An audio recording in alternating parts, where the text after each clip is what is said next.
Le monde qui nous entoure n'est jamais immobile. Tout bouge, tout change, tout évolue en permanence. Mais alors, comment les mathématiques, qui semblent si rigides, peuvent-elles capturer ce flux constant? La réponse, elle se trouve dans une discipline incroyablement puissante, l'analyse. Aujourd'hui, on va voir ensemble comment elle nous permet de jongler avec l'infini pour décoder notre univers. Voilà notre programme. On va d'abord changer complètement de perspective pour entrer dans un nouveau monde mathématique. Puis, on va s'équiper avec les outils de base, les fonctions. Ensuite, on plongera dans l'infiniment petit avec les dérivés, avant de s'attaquer au concept un peu fou de sommer l'infini avec les intégrales. Et à la fin, on verra pourquoi tout ça, ça change radicalement la donne. Allez, première étape, on entre dans ce nouveau monde. Si on a l'impression que les maths après le bac, c'est juste des formules plus longues et plus compliquées, on se trompe lourdement. L'analyse, ce n'est pas juste la suite, c'est une véritable révolution dans notre façon de penser les maths. La vraie question, elle est là. C'est quoi la différence entre utiliser les maths et les construire? Disons qu'au lycée, on nous donne une boîte à outils toute faite.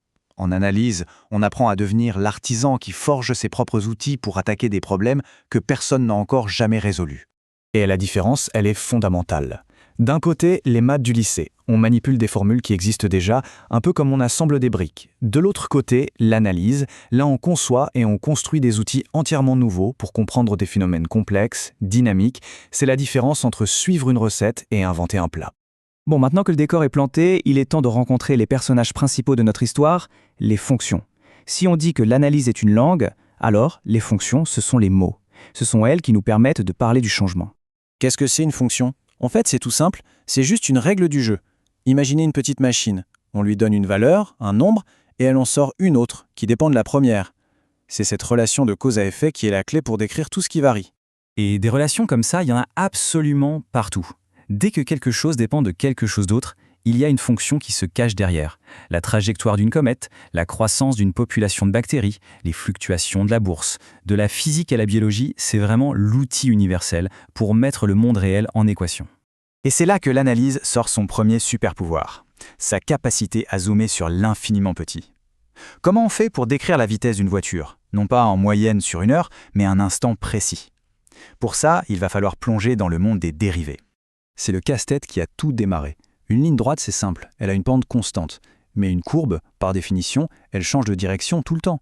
Alors comment est-ce qu'on peut bien parler de sa pente en un seul point? Un instantané quasi invisible. L'idée de génie, en fait, elle est toute simple au départ. On prend 2 points sur notre courbe, on trace une ligne droite entre eux, ce qu'on appelle une séquente, et là, pas de problème, on peut calculer la pente de cette droite. Ça nous donne le taux de changement moyen entre ces 2 points. Et maintenant, attention, regardez bien. On va faire glisser les 2 points l'un vers l'autre, de plus en plus près. La droite séquente pivote, sa pente s'ajuste en continu. On est en train de mesurer une vitesse moyenne sur un intervalle de plus en plus petit, un intervalle qui tend vers 0. On touche au but. Et voilà, à la limite, quand les 2 points se superposent enfin, notre droite ne coupe plus la courbe, elle ne fait que l'effleurer, la lécher en un seul et unique point. Elle est devenue une tangente. Et sa pente, ce n'est plus une moyenne, c'est la pente instantanée exacte de la courbe à cet endroit précis. Ce concept, ce résultat, c'est ça, la dérivée. C'est l'outil mathématique qui nous permet de capturer la vitesse, l'accélération, bref, le rythme exact du changement à n'importe quel instant. C'est comme un zoom infini sur le dynamisme du monde.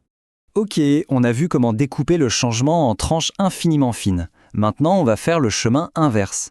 Est-ce qu'on peut additionner une infinité de toutes petites choses pour reconstituer un grand tout? C'est le deuxième super pouvoir de l'analyse, l'intégration. Ce vieux paradoxe grec, il est génial. Il a l'air parfaitement logique. Si un trajet est composé d'une infinité d'étapes et que chaque étape prend un peu de temps, alors le temps total devrait être infini, non? Le mouvement lui-même semble impossible.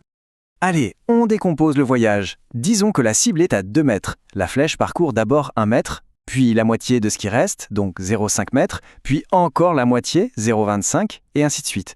On est bien en train d'additionner une infinité de petites distances. Et pourtant, le résultat de cette somme infinie de distances, ce n'est pas l'infini, non. C'est un nombre parfaitement simple et fini, 2. La flèche, elle atteint sa cible, tout simplement. Cette idée, elle est contre-intuitive, mais elle est révolutionnaire. Une somme avec une infinité de termes peut donner un résultat fini. Et c'est ça le principe de l'intégrale.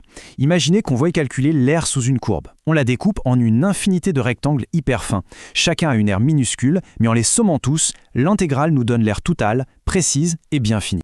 Bon, on a maintenant deux pouvoirs incroyables, celui de décomposer le changement à l'infini et celui de le reconstruire. Alors, concrètement, qu'est-ce que ça change de les avoir? Eh bien, ça change absolument tout. Grâce à ça, l'analyse est devenue le langage de la science. La vitesse d'un parachutiste qui dépend des frottements de l'air, la vitesse d'une réaction chimique, la dynamique de croissance d'une population. Tous ces phénomènes sont décrits par ce qu'on appelle des équations différentielles qui relient une fonction et ses dérivés.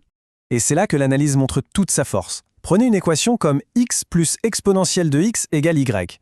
Avec les outils du lycée, impossible de sortir une formule toute faite pour trouver x. On est bloqué. Mais l'analyse, elle, s'en moque.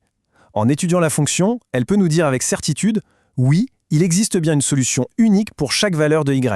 Et en plus, elle nous donne les méthodes pour la calculer, avec la précision qu'on veut.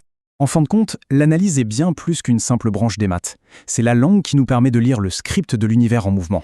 On a l'outil pour décomposer le changement, la dérivée, et celui pour le reconstruire, l'intégrale.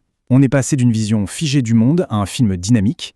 La seule question qui reste, c'est qu'est-ce qu'on va bien pouvoir raconter avec ce langage maintenant ?